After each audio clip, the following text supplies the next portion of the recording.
This is my new project gun. It is a No.1 Mk3 Star SMLE made in 1944 in Lithgow.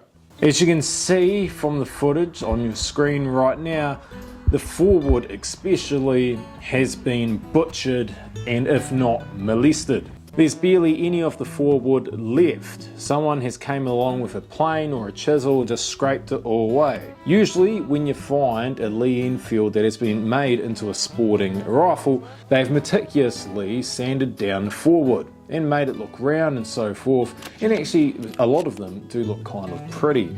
This one they've butchered and it is the ugly duckling of the bunch. Though, apart from that, there isn't too much wrong with it. Apart from the obvious such as the nose cone etc. that is missing, like on all Lee Enfields that have been converted into a Sporter, there's only one other major thing that is missing, and that comes to the front sight. The front sight does its own thing, especially when you are walking, it flaps about. The spring underneath that holds it together is gone. And the thing on the side that holds it for elevation that you just pull down, so then the sight goes higher up, depending on how far you want to shoot, that is gone too. Apart from that, everything is here. There is a bit of rust on the rifle, so we'll have to deal with that. The bore is actually okay, apart from the fact that it is full with a lot of grime and a lot of dust, and I mean a lot. It's taken me over an hour already to clean it, and now I can finally see the rifling, and it looks pretty good. It's there at least. The action, it feels smooth. Nothing too wrong with that. The trigger is fine. There's nothing wrong with that. The safety actually works. The magazine, it comes out, but it has a little bit of rust that I will have to deal with. So a little bit about this rifle before I get into why I actually have it. The No.1 Mk3 Star is the more simplified version of the Lee Enfield No.1 Mk3, also known as SMLE. All these are pretty much SMLEs, which stands for Short Magazine Lee Enfield. You also get the SHT LEs, which are the exact same thing, it's just different wording. So on the standard No.1 Mk3, like this one you'll see on your screen now, it will have the magazine cutoff and a few other wee features. This one does not. The reason why they don't have these wee features is because during wartime they wanted to save on materials, costs and production time, so they simplified it and made it like this. So the Lee Enfields are notorious for their quick cycling, but not only just that, it is only about 60-degree lift arc, while majority of other rifles at the time have a 90-degree lift arc, and on your screen right now you'll see that my Mosin Nagant has a 90-degree lift arc, and that actually does make a lot of difference.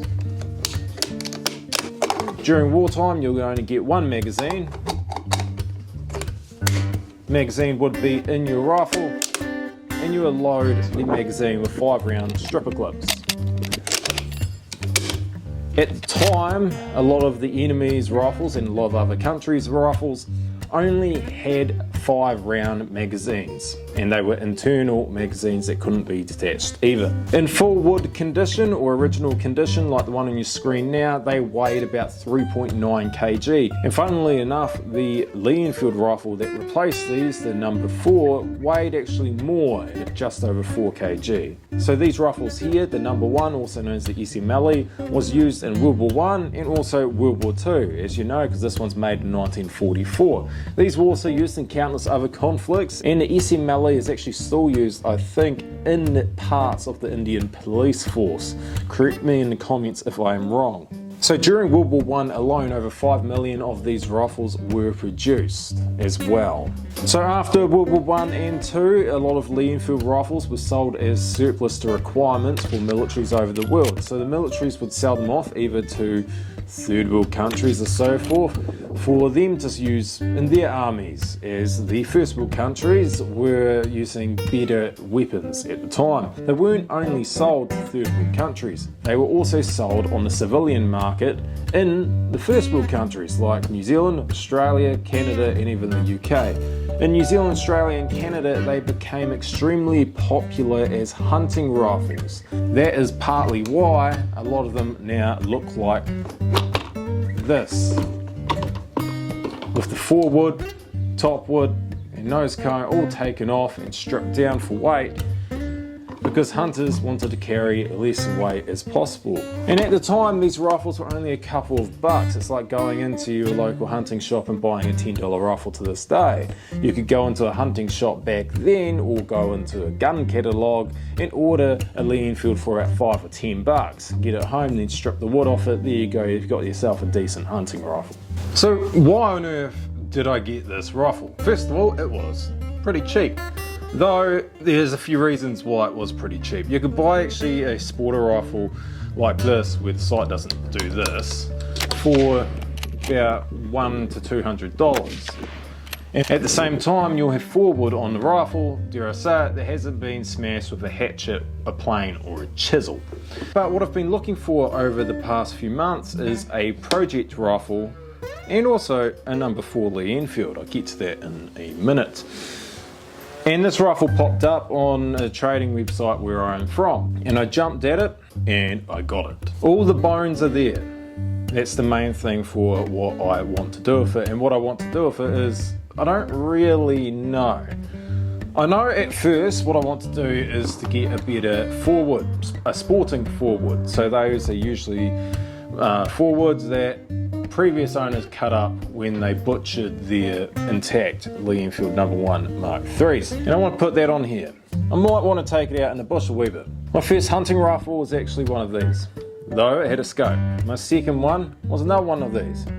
It had no scope, and that worked flawlessly. It was accurate as hell. The first one wasn't that accurate.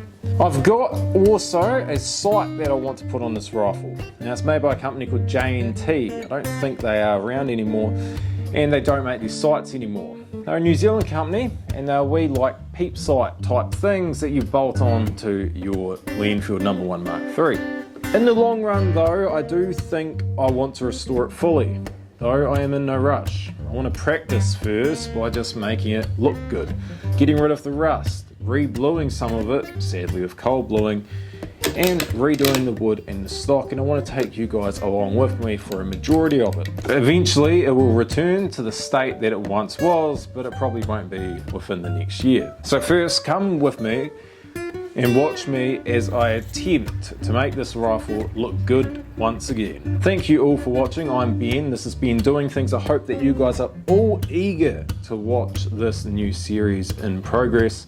I don't know when the videos will come out. It depends on when the wood eventually comes and a few other bits and bobs for it. But over time it will look great once again. First up is taking this old forward off, seeing what damage is underneath, and cleaning all that up. And also in the next episode I'll get rid of all the rust on this rifle. So once again, thank you all for watching. I'm Ben, this has been Doing Things. Please subscribe, comment if you will, comment anything that you think may help me in this project and for the future, and I'll see you in a future video. Thank you.